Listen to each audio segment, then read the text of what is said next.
مدثر نارو کی نارو ایک دو بھائی بھی ہیں نا وہ سب مشتاق صاحب، اور دو بھائی جو ہے وہ راجہ مشتاق کے بیٹے جو کالج میں پڑھتے تھے جی لا کالج میں،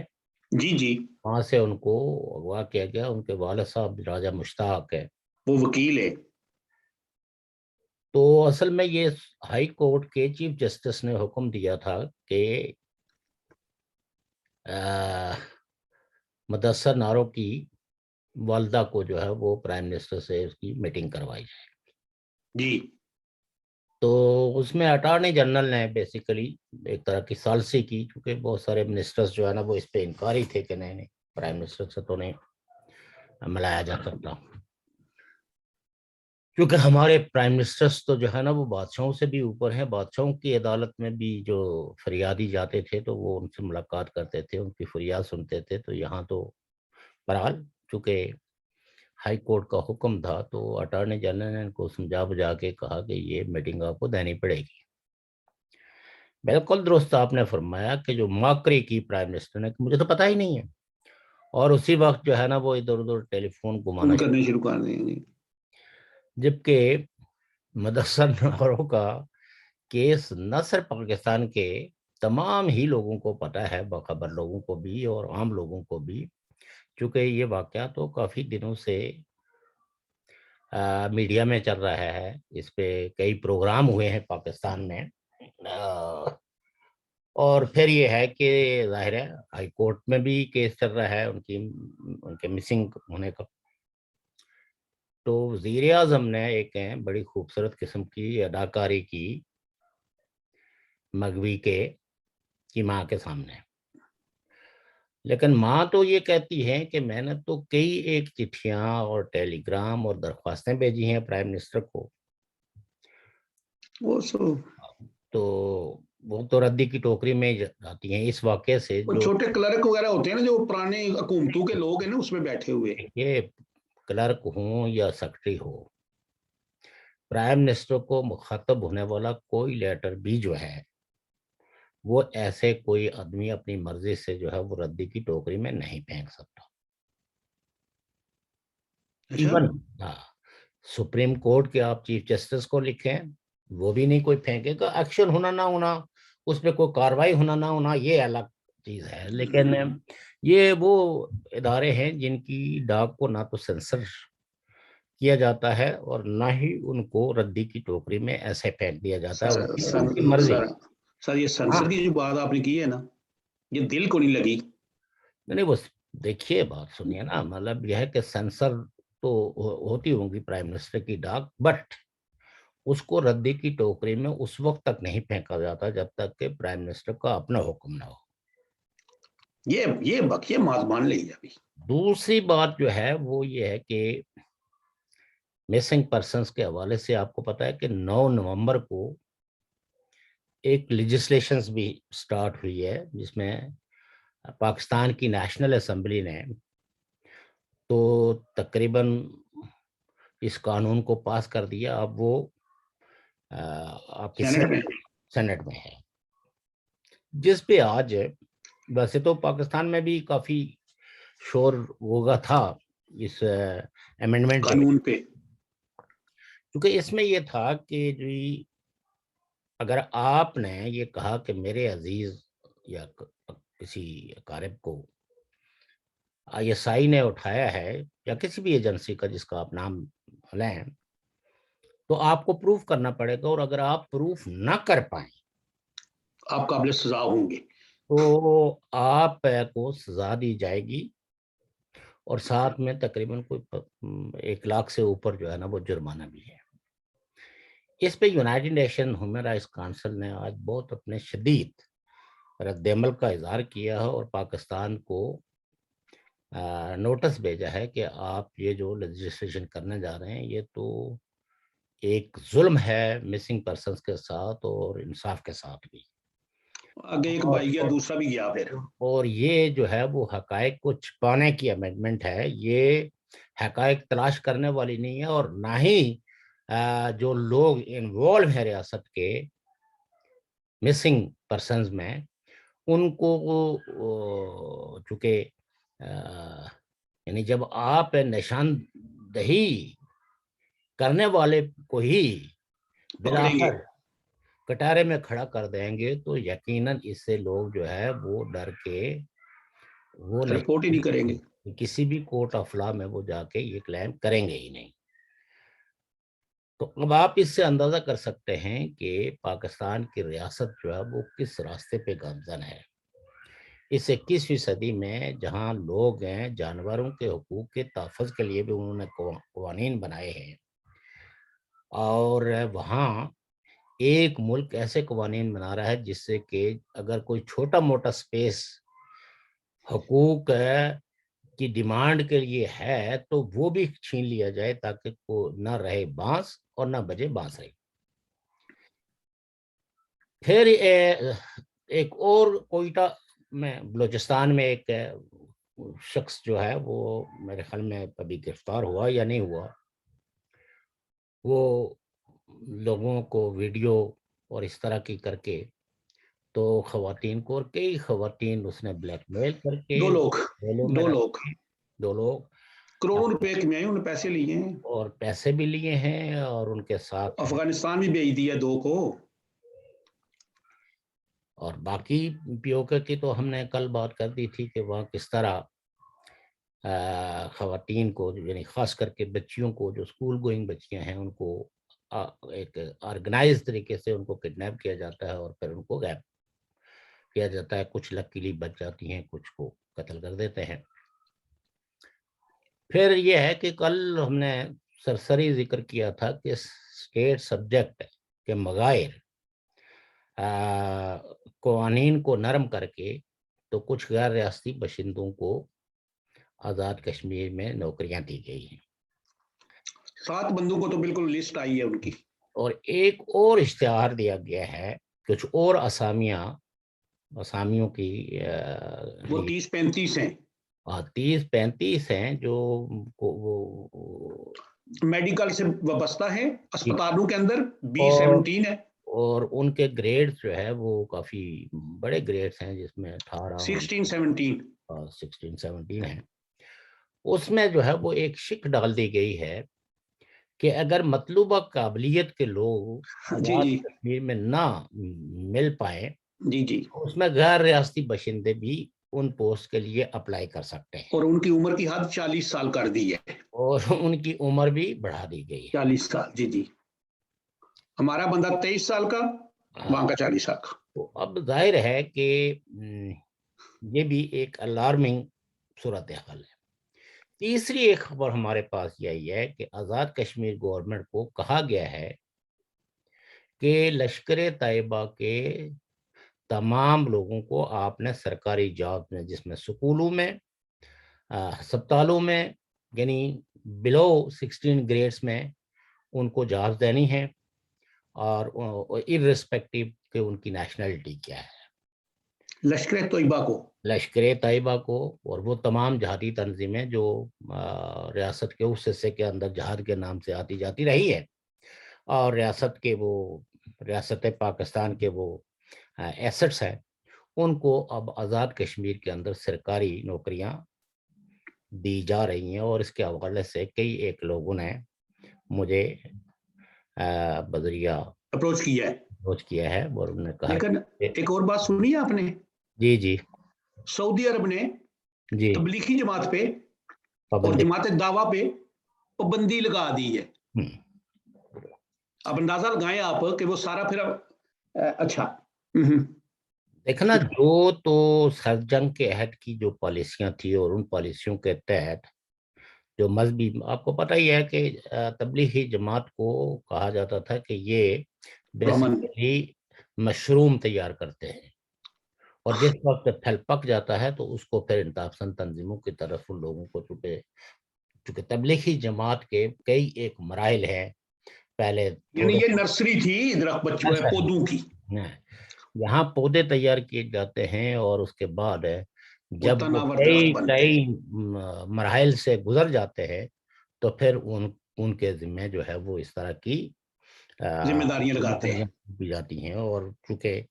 ایک خاصے عرصے تک اس جماعت کے بارے میں یا تو عمومی تاثر تھا، لوگوں میں تو عمومی تاثر تھا، لیکن حکومتوں کو تو سب کچھ پتا ہوتا ہے، اور وہ ایک پالیسی کا حصہ تھا کہ ان کے دروازے دنیا بھر کے ملکوں کے لیے کھلے تھے۔ وہ امریکہ، برطانیہ، یورپ، ہر جگہ آ جا سکتے تھے اور جا کے اسی طرح گھر گھر تبلیغ جا کرتے کے تبلیغ کرتے تھے۔ اب حالانکہ ہم جیسے کئی لوگ جو ہے وہ بہت پہلے بھی اس پہ گفتگو کرتے رہے کہ یہ کوئی دین پھیلانے والی بات نہیں ہے، اس کے پیچھے بہت سارے ایسے ڈیزائنز ہیں، لیکن کوئی سننے کے لیے تیار نہیں تھا، چونکہ بظاہر ان کا جو پروگرام لگتا تھا وہ سیدھا سادہ سا تھا، جی دعوت تو تبلیغ کا کام ہم کرتے ہیں، گھر گھر جاتے ہیں، مسلمانوں کا ہی کلمہ درست کرتے تھے مسلمانوں کو پڑھاتے تھے نا وہ، دوسروں کو نہیں، مسلمانوں کو۔ تو، اور پھر اس میں بہت ہی عام تعلیم کے لوگ ہوتے تھے جن کی واجبی سی تعلیم ہوتی تھی، اس طرح ان کو ریکروٹ، لیکن وہ اپنے فن میں ماہر تھے۔ ظاہر ہے جو ان کو آپ یہ دیکھیں کہ اس کی تنظیم سازی کی جو صلاحیت دیکھیں، یا اتنا سائنٹیفک طریقے سے انہوں نے آرگنائز کیا ہوا تھا کہ مرکز کو یہ پتا ہوتا تھا کہ کون سی جماعت کس کس گاؤں جگہ پہ ہے، اور کتنے بجے وہاں مشرق سے کی طرف نکلے گی جائے اور گی، موو کرے مغرب کی گی۔ طرف جائے گی، کس طرف جائے گی بالکل ایسے ہی ہے، کے لیے۔ بالکل ایسے ہی۔ تو یہ ایسا ہی نہیں تھا، نمبر ایک۔ وہ تو اچھی بات ہے کہ سعودی عربیہ نے یہ سٹیپ لے کے تو سعودی عربیہ میں اس کے داخلے پہ پابندی لگائی، حالانکہ ایک وقت میں سعودی عربیہ ان کا بگ فنانسر تھا۔ فنانسر تھا، اور اس میں آپ یہ دیکھیں کہ یہ واحد جماعت تھی جس میں بہت اعلیٰ عہدوں پہ فائز جو لوگ تھے وہ جی اس جی، میں شامل تھے، انٹیلیجنس کے لوگ، ہائی، جی جی، military general, officers, civil bureaucracy کے بڑے بڑے سیکٹری لیول کے۔ پولیٹیکل پارٹیوں کے جی جی جی، رہنما اس میں جاتے تھے، اور ڈاکٹرز اور کافی ایسے پیشے جن پیشوں کے لوگوں کو عام طور پر وقت نہیں ہوتا مریضوں کو دیکھنے کا، لیکن وہ تبلیغ کے لیے نکل کھڑے ہوتے تھے جو ان کے فرائض میں نہیں ہوتا تھا۔ تو ظاہر ہے کہ یہ بہت ہی آرگنائز جماعت ہے، اور اس کے جو ڈیزائنز تھے وہ کافی حد تک ہیں، آپ یہ سمجھیں جس طرح دیگر میسنریز آرگنائزیشنز ہیں ان کے ڈیزائنز کا کسی کو پتہ نہیں ہوتا، لیکن وہ چلتی رہتی ہیں، کچھ کلبوں کے نام سے ہیں، کچھ اور مختلف روپس ہیں اس دنیا میں۔ تو تیسری جو چیز ہے امپورٹنٹ ہے وہ یہ ہے کہ جو چلو جو آپ نے بات کی ہے اس کو بھی جی کون جی، کہتے ہیں، رانا شمیم صاحب جو چیف جج تھے گلگت بلتستان کے، اب تو ریٹائرڈ ہے، جی جی، تو انہوں نے ایک بیان حلفی نوٹرائزڈ کر کے تو اس کو بقول ان کے اپنے پوتے کے پاس انہوں نے رکھ دیا، لیکن وہ اس سے پہلے ہی نیوز جو ہے وہ جنگ میں اور نیوز انٹرنیشنل میں چھپی، انصار عباسی صاحب نے اس نیوز کو بریک کیا۔ جب نیوز بریک ہوئی تو اس پہ ہائی کورٹ کے چیف جسٹس نے نوٹس لیا۔ نوٹس لیا اور کنٹمپٹ کی پروسیڈنگ سٹارٹ کر لی۔